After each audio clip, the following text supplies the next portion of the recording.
following program is classified G. It's suitable for all ages.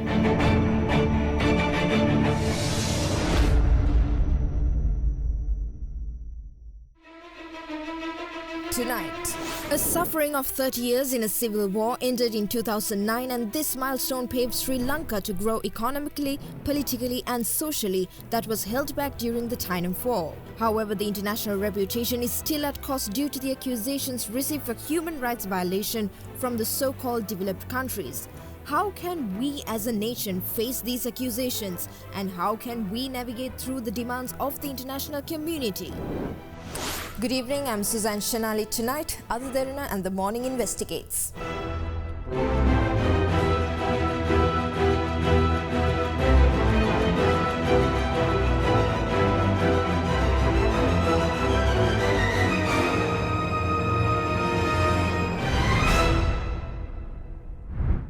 During the past few months, Sri Lanka's human rights situation has been discussed at several international forums. First at the 46th United Nations Human Rights Council, or the UNHRC session held in March this year, a resolution was adopted against Sri Lanka, and then in June, the European Parliament adopted a resolution to reconsider a temporary withdrawal of the Generalized Scheme of the Preferences Plus, or the GSP Plus trade concessions re-granted to Sri Lanka in 2017 after Sri Lanka lost it in 2010.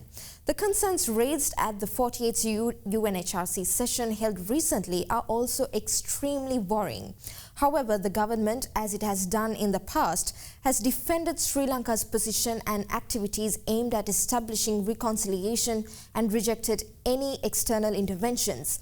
Sri Lanka maintains that a domestic mechanism would be the ideal solution to address concerns about reconciliation, human rights and the rule of law. To understand how the international community sees Sri Lanka's human rights situation, which has been repeatedly discussed at international forums, we spoke to diplomat Dr. Dayan Jayathilaka, who was served as the Sri Lankan ambassador to the UN in Geneva, Switzerland, in addition to holding several similar diplomatic positions, and former Foreign Minister Rohitha Borgolagama. Borgolagama was of the opinion that even though the aforementioned international level discussions are not new and take place every year, given the prevailing situation in Sri Lanka and in the world, there are certain factors that need to be considered about resolutions against Sri Lanka. There are certain undertakings repeatedly and successive governments have been giving out to the UNHCR.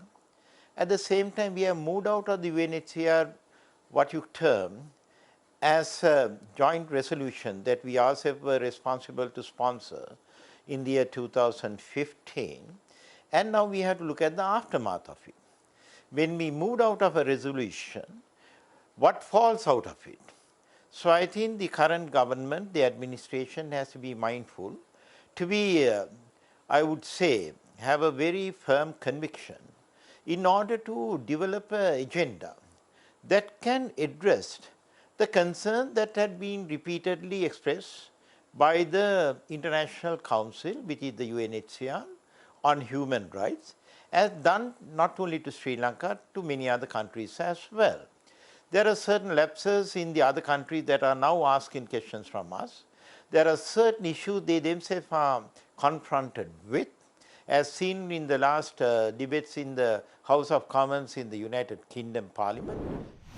Adding that Sri Lanka needs to seriously focus on local developments through which human rights will receive further respect and related issues will get properly addressed, Borgolagama said that several commissions of inquiry have been appointed to look into concerns raised by the international community, and that Sri Lanka needs to follow up on the findings of these commissions and address the identified matters. Meanwhile, Dr. Jayathilaka not only pointed out the importance of looking into the Commission of Inquiries, but also perceived the implementations of the recommendations of several commissions as a better way of dealing with the international community. It's not irretrievable, but it's pretty negative. She has put the spotlight on Sri Lanka, and I'm afraid that we had a different way of responding. There was a way in which we could have effectively responded, but Sri Lanka did not do that. We had 3 reports of commissions of inquiry which had been instituted by President Mahinda Rajapaksa. One was the Lessons Learned and Reconciliation Commission report of 2011. Then there was the Udalagama report. And finally, the Paranagama report, which was superb because it had an annexure from the former head of the British SAS. And the real co-author of that report was Sir Desmond de Silva, Queen's Counsel. Now, we had those reports in hand. The reports had recommendations. We could have promised to implement the recommendations of the reports, which were of commissions appointed by President Mahinda Rajapaksa. And we could have said, this is our timeline, we are going to do this. We didn't do that. Instead, the government said that the president has appointed another commission to go into those commissions. Our position has been very bad, and it could have been very strong. Dr. Jayathilaka also opined that although the international community's perception of Sri Lanka's human rights situation is not unmanageable, it is not a good state either. However, Sri Lanka deals with the international community, according to him, is also questionable. The situation surrounding Sri Lanka's international relations and human rights has initiated a discussion about the GSP Plus granted by the European Union, as the EU's concerns about Sri Lanka's human rights situations is not limited to discussions. In June this year, the European Parliament adopted a resolution urging the European Commission to consider a temporary withdrawal of the GSP Plus granted to Sri Lanka, taking into consideration Sri Lanka's prevailing human rights situation. In fact, human rights-related developments is one of the major matters the EU monitoring team, which arrived in Sri Lanka last month, looked into. In this context, there is uncertainty about the GSP Plus, without which Sri Lanka's COVID-19 hit export market is likely to be severely affected. While Bogolagama views greater engagement with the EU as a way of strengthening Sri Lanka-EU relationships, to protect GSP Plus, Dr. Jayathilaka recommends that Sri Lanka pay attention to reasonable requests by the EU relating to human and labour rights to continue the GSP Plus. We have a problem of misperception. There are those who say, well, we should have given in from the beginning. That is, during wartime, when this issue of GSP Plus came up. I don't agree with that because during wartime, when it was a serious war, you can't really relax your laws and your procedures. But we could have done that when we won the war. We didn't. The EU is one of our biggest export markets. I mean, 30% of our exports. We need the money. I mean, that's very obvious. We can either say we're not going to comply with what the EU says and compete with other more powerful players, or we can take a good hard look at what the EU is saying. Now, the EU Parliament had a vote in June, I think, June this year. And the resolution was that the Parliament should send a delegation to Sri Lanka, take a look at what's going on, report on the human rights situation, and then on that basis, the EU Parliament would then recommend to the European Commission whether or not GSP Plus should be renewed. Now, as for the question of how can they do that? They can do that because it's their market.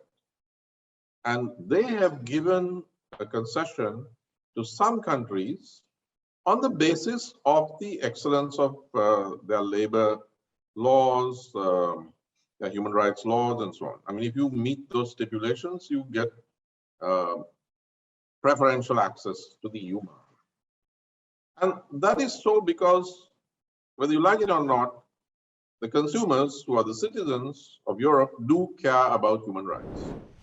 Meanwhile, Bogolagama also said that the EU member countries are strong advocates of human rights, good governance and transparency, and the providers of the GSP Plus, and that, therefore, is not possible to separate human rights and good governance from the donors concerned related to GSP Plus.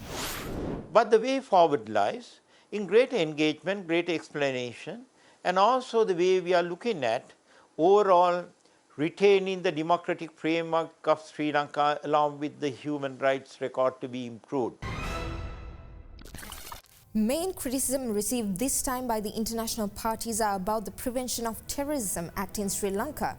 Should it be amended or should it take further actions to sustain national security? After the break, we investigate further.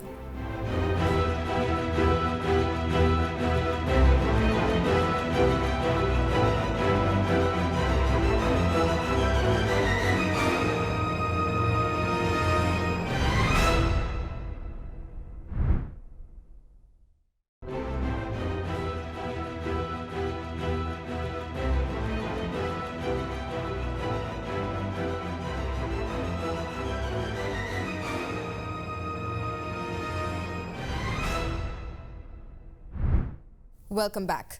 According to the international community, the Terrorism Prevention Act should be amended. Here's the rest of our investigation on how this could be done.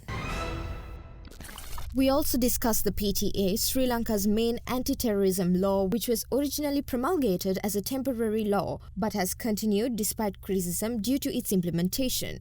According to domestic and international human rights monitors, the PTA is being enforced in a way that violates human rights, especially those of ethnic minority communities, a fact that has been stressed at both the UNHRC and the EU. However, the government is now looking into amending it according to the Justice Ministry. As far as the PTA is concerned, both Bogo Lagama and Dr. Jayathilaka opined that the PTA needs to be revisited, taking into account the prevailing situation in the country. Dr. Jayathilaka noted that Sri Lanka should restrict the PTA to what it's supposed to deal with. Speaking of the EU's concerns regarding Sri Lanka's human rights situation and the PTA, he added, I don't see why we can't comply with the EU's concerns about the Prevention of Terrorism Act and labor rights. Those are relatively harmless. We don't need such a tough PTA. Now, the president has promised that action will be taken. So I think that we should attend to our agenda. We can clear our books. We don't have to just keep buying time and do the opposite of what we have been requested to do.